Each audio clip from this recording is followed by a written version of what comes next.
बोले रामचंद्र भगवान की जय हो। मैया सती कैलाश के शिखर पर भगवान से प्रार्थना करती है। देखिए मेरे भाई बहन, रामायण कहती है ना, जहाँ पर चार परिवार हैं कुछ ना कुछ खटपट तो लगा ही रहता है। कभी पति पत्नी में, भाई भाई में, सास बहू में, माता पिता में, बच्चों में। अब इसका मतलब ये नहीं कि थोड़ा हो जाए तो बस परित्याग ही कर दिया जाए। परिवार को चलाने के लिए थोड़ा सा सख्त होना भी जरूरी होता है। लेकिन इतनी सख्ती भी नहीं अच्छी है कि एक बार सख्त हो गए तो फिर तबला चढ़ा का चढ़ा। थोड़ा सा डांट करके, थोड़ा सा लाइन पर ला करके पुनः प्रेम। लेकिन कुछ जगह पर होता है कि एक बार झगड़ा हो गया तो फिर वर्षों में वो व्यतीत हो जाता है, और वर्षों में व्यतीत नहीं, फिर वो झगड़ा तो कोर्ट कचहरी तक चला जाता है। क्या क्या नहीं हो जाता। एक सरदार जी थे, एक सरदार जी थे, पति पत्नी थे। तो आपस में किसी बात को लेकर के दोनों में कहासुनी हो गई। अब सरदार तो जुबान के पक्के होते हैं, उन्होंने अपने गुरु साहब का सौगंध ले लिया कि मैं तुमसे बात नहीं करूंगी। मेरे गुरुदेव साहब का सौगंध है। उनकी धर्म पत्नी भी कम नहीं थी, उसने भी सौगंध ले लिया। अब दोनों एक ही घर में, एक ही कमरे में, एक छत के नीचे रह रहे हैं, लेकिन बातें नहीं होती हैं। किसी को कुछ कहना होता है तो लिस्ट पे लिख करके टेबल पर रख देते हैं, उसको पढ़ करके उनकी वो पूर्ति कर देते हैं। लेकिन आपस में प्रेम है। महीना भर बीता, 2 महीना बीता, अब सौगंध है, लेकिन बोले तो कौन बोले पहले? पति बोलता है तो पति का सौगंध टूटेगा, पत्नी बोलती है तो पत्नी का सौगंध। इसलिए शास्त्र कहते हैं क्रोध में किसी विषय पर निर्णय नहीं लेना चाहिए। लोग क्रोध में आकर के निर्णय ले लेते हैं कि हम ये कर डालेंगे, लेकिन जब क्रोध दूर होता है तो पश्चाताप होता है, मैंने गलत निर्णय ले लिया। शास्त्र कहते हैं, पुराण कहते हैं, क्रोध में निर्णय मत लो, आनंद में किसी को वचन मत दो। ये 2 चीज ध्यान रखने योग्य है। क्रोध में निर्णय नहीं लेना चाहिए और बहुत आनंद में वचन नहीं देना चाहिए। हो सकता है पूरा कर पाओ कि ना पूरा कर पाओ। हाँ, राजनीति की प्रथा अलग है कि वो वचन दे देते हैं, पुनः मुकर जाते हैं, वो अलग चीज है। मैं उस विषय पर नहीं जाना चाहता। दोनों बिल्कुल वचन के पक्के। बोले तो कौन बोले? 6 महीना व्यतीत हो गया। ठंडी का समय था।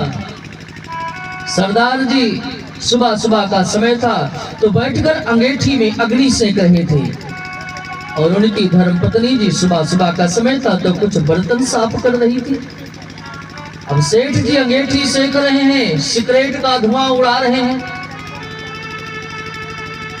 और उनकी जो धर्म पत्नी थी बर्तन साफ कर रही है। एकाएक उन्हें कपड़ा जलने का दुर्गंध आया, क्योंकि जहां पर कपड़ा जलता है तो अपना दुर्गंध चारों तरफ फैलाना चालू कर देता है। तो सरदार ने सोचा कि कपड़ा कहाँ जल रहा है। चारों तरफ देखा तो देखा सेठ जी अंगीठी में। सेठ जी पैजामा पहने हैं, उनका नाड़ा अंगीठी में, और ऊपर धुआं छोड़ रहे हैं। सरदार ने सोचा ठीक है, बोलते तो है नहीं, मैं भी नहीं बोलूंगी। पहले नारा जड़ेगा, फिर पैजामा जड़ेगा, फिर सरदार साहब भी जलेंगे। जलने तो मुझसे क्या लेना देना। लेकिन बार बार सरदार नहीं नारे की तरफ, अंगीठी की तरफ देख रही है। मन में सोचती है बोलूं कि ना बोलूं। पुनः विचार करती है, सौगंध है, बोलूंगी नहीं। पुनः विचार किया, पति तो हमारे ही हैं, जल गए, कष्ट होगा, इनको तो भोगना मुझे ही पड़ेगा, लेकिन सौगंध नहीं तो क्या करूं। एक युक्ति निकाला, जिस तरफ सरदार साहब बैठ करके अंगीठी के में अग्नि सेक रहे थे, उसके विपरीत में मुख करके जोर से आवाज लगाई कि किसी का नारा जल रहा है। सेठ ने सोचा कि यहाँ पर कोई नहीं, मैं ही हूँ, नारा जल रहा है। देखा, नारा आग में तुरंत बुझाया। सरदार ने सोचा सौगंध का बोली नहीं, लेकिन मैं भी जवाब दूंगा इसका। सरदार ने दूसरे तरफ मुंह करके कहा, किसी का नारा जल रहा है तो किसी का क्या जा रहा है। मेरे कहने का मतलब प्रेम है साहब, लेकिन उस प्रेम में सौगंध दीवार बन करके खड़ा है।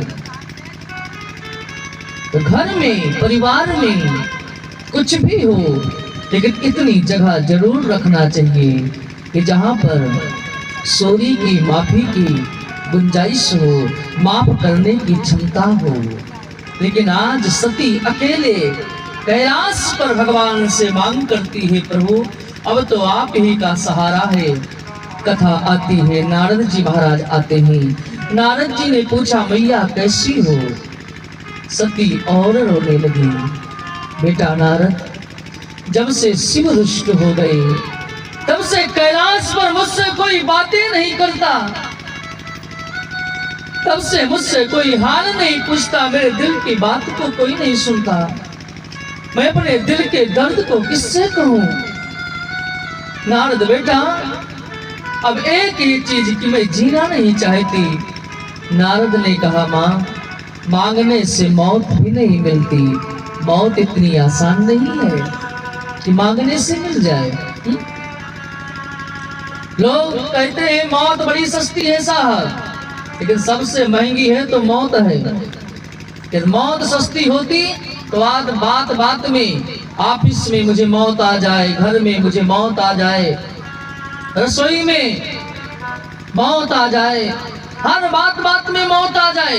यदि मांगने से मौत मिलती ना, न जाने कितने लोग मौत के घाट उतर जाते।